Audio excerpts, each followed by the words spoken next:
A good chunk of the way into Mortal Kombat 2, a character says something along the lines of "never forget who you are," a well-worn cliche that is totally in line with the source material's cool-sounding pseudo-mysticism. After all, who could fail to not forget to keep remembering Mortal Kombat 3's introductory adage of "there is no knowledge that is not power," a really long-winded way of saying knowledge is power.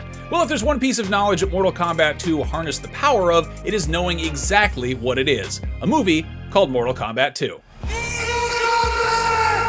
If you're in the front row sitting bolt upright and paying close attention, that means the direct continuation of Simon McQuoid's 2021 adaptation of the beloved long-running fighting game series. If you're sitting a little further back, maybe checking your phone, it's the sequel to Simon McQuoid's 2021 reboot of the mostly beloved 1995 Paul W.S. Anderson adaptation of the beloved long-running fighting game series. Wherever you're sitting, it's a movie about a bunch of colorful weirdos beating the shit out of each other, and only half the words in the title are spelled correctly.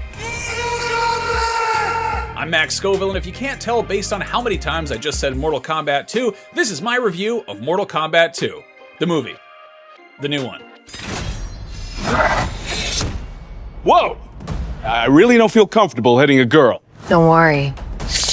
You won't. Before we get into it, a little bit of context about my personal relationship with the franchise. I am by no means a hardcore Mortal Kombat fan. I grew up playing the original games enthusiastically, button mashing, and I've seen the original 1995 film more times than I can remember. I have fully accepted the fact that I suck at fighting games, but I've still occasionally dabbled in NetherRealm's recent entries in the series, and I completely, wholeheartedly appreciate how much fun that studio is clearly having, not just killing its darlings, but finding inventive new ways to make them brutally murder each other on screen.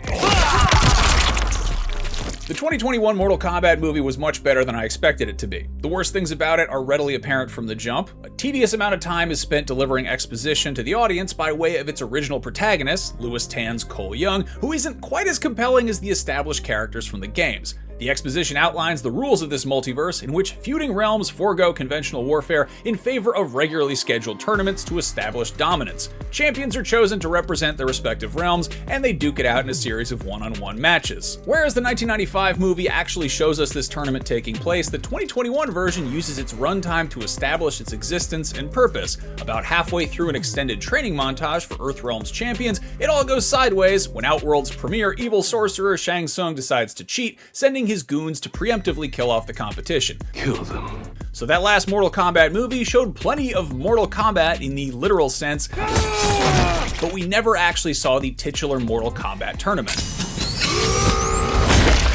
Maybe that was a little disappointing, but I also appreciate the restraint that the first movie showed in saving so much for later. I know restraint is a questionable virtue to highlight in a film where a guy uses a magic hat to cut a bat-winged woman in half, but the point is it didn't spread itself thin or overstay its welcome. It killed off a handful of characters in spectacularly gruesome ways, but it also saved some for later, teasing the existence of fan-favorite Johnny Cage and fan-favoring Princess Kitana.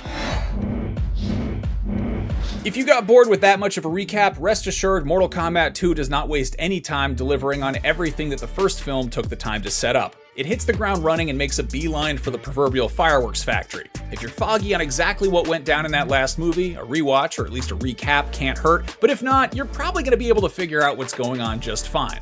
Much like the first film started with a flashback establishing the rivalry between Hanzo Scorpion Hasashi and Bihan, aka Sub-Zero, Mortal Kombat 2 opens in the peaceful realm of Edenia, where we're introduced to King Jared, his wife Sindel, and their young daughter Princess Kitana, as well as Shao Kahn, the jerk who lives in the realm next door. A fight scene ensues that is reminiscent of one of Game of Thrones' most memorably gruesome. It might not be quite as impactful without 4 seasons of build-up preceding it, but Mortal Kombat 2 fully understands that its appeal lies in the thrill of seeing characters tear each other apart, not so much their motivations for doing so. With all due respect to NetherRealm's deep lore, of which there is plenty, consuming a piece of Mortal Kombat media for the story is a little bit like reading Playboy for the articles. They're in there, people do that, but steakhouses also have vegetarian options, I'm just saying. Cole Young was the focal point of the first film, but the sequel thankfully sidelines him in favor of Karl Urban's Johnny Cage and Adeline Rudolph's Kitana. Kitana, now grown up, gives us a window into what's going on in Outworld, and unsurprisingly, Shang Tsung and Shao Kahn don't have very sportsmanlike intentions for this upcoming tournament. Meanwhile, Johnny's onboarding process to Earthrealm's team of good guys offers a few sprinkles of exposition in between heaps of smartass color commentary. Yo! Send me back. I want to go back. I genuinely adore Karl Urban. I think he's given us some of the most iconic performances in other realms of pop culture, from Eomer to Judge Dredd to Billy Butcher, but his spin on Johnny Cage left me a bit underwhelmed. Uno mas, thanks. It's not bad per se, but it just feels a bit subdued compared to some of the scenery chewing we've gotten from previous Johnny Cages across movies, games, shows, and animation. This is where you fall down. In all fairness, this version of Johnny Cage is supposed to be a tired, washed-up has-been, not an A-list movie star, so maybe that was the whole point, but his one-liner delivery just wasn't quite as nutty or punchy as his trademark nut punch. Of course, the bar for color commentary is pretty high when pitted against Josh Lawson's Kano, who absolutely stole the show in the first film before his, ignominious demise. The last movie featured an undead ninja showing up out of nowhere to yell, "I came back from hell to kill you," so I don't think it's a huge spoiler to reveal that somehow, miraculously, Kano is back among the living because reasons, and he's ready to run his mouth. Are you me? You don't have any powers? Just incredibly handsome.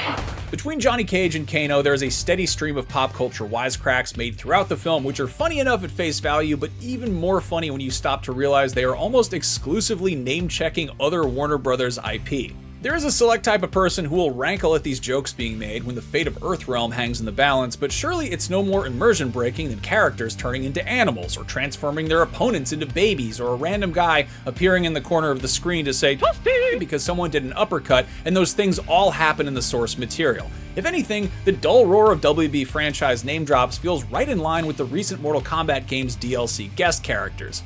If we get 2 or 3 more of these movies, I have no issue with the prospect of the defenders of Earthrealm squaring off against some other realm where they have to fight Jason Voorhees and RoboCop and the Joker or whoever they get.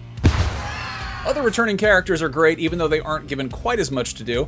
As revealed in the trailers, Kung Lao is alive again because, again, reasons, and he and Liu Kang throw down in one extremely fun fight scene that Max Wong and Ludi Lin make a meal out of.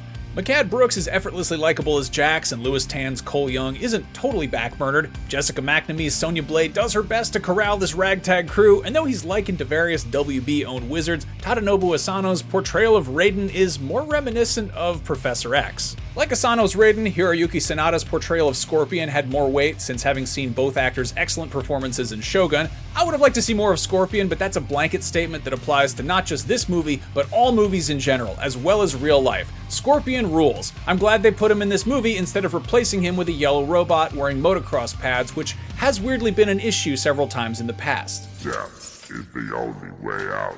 Sub-Zero, or rather Bihan, also rules, and he's yet another character whose demise in the first film wasn't a deal breaker for showing up in the sequel, and that should be no surprise to anyone with a cursory familiarity with the lore of the games. After rattling off all those characters, it might be concerning that there are still quite a few I haven't mentioned, and for the sake of saving some surprises, I'll let you be the judge of how the rest are handled, but I was once again impressed with the balancing act that Mortal Kombat II managed to strike. It's a stacked roster, but not a bloated one. All the characters are given something to do, but never to the degree that the plot drags. Probably doesn't hurt that the plot is mostly people fight each other, but at the same time, this is Mortal Kombat and characters do get killed off for thrills, but those thrills never feel cheap or half-assed. You know, aside from when someone's ass is like literally cut in half, which it does happen sometimes. Mortal Kombat 2 doesn't feel like it's in a hurry to burn through the whole roster, but it also doesn't pull any punches. NetherRealm has plenty more characters to dismember in the next one, and if you're mad about who dies in this one, chill, because there's a necromancer on standby.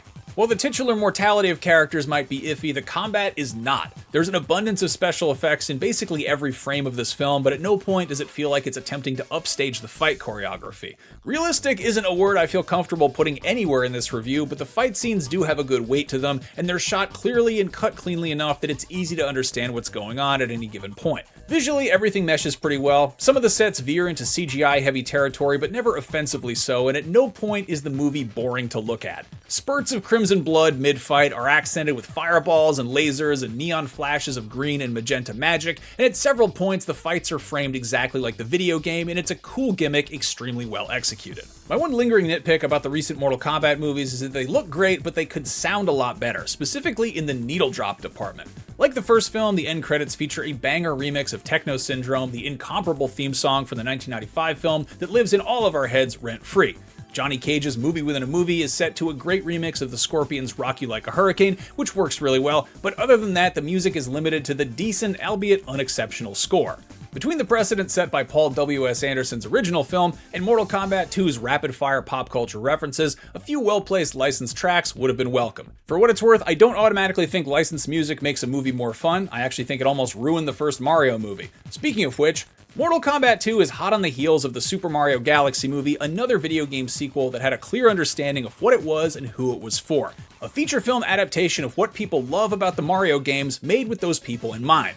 Video games are, in many cases, fun first, story second. Successfully adapting that fun to a new medium is as much, if not more of a challenge as rehashing or reinventing or otherwise reformatting a story. If you sit down to watch Mortal Kombat 2 expecting carefully crafted characters and complex conflicts, you might be disappointed. Again, the quality of writing is pretty clearly telegraphed by the creatively spelled title. However, if you're expecting a movie about a bunch of colorful weirdos beating the shit out of each other, It's showtime. Get over here! Mortal Kombat 2 gets an 8 from me. It might not be Oscar-caliber cinema, and hardcore fans of the game with encyclopedic knowledge of the lore may have a bone to pick here and there, but it's big, and it's loud, and it's gruesome, and it's not afraid to have fun. The bar for video game movie sequels isn't very high, but this one not only clears it, it twirls the bar around like a bow staff and hits a bunch of people in the head with it, and it's pretty fun to watch. For more Mortal Kombat, check out our interviews with the cast and Mortal Kombat co-creator Ed Boon, and for all the latest in video games, movies, and everything in between, keep it locked to IGN.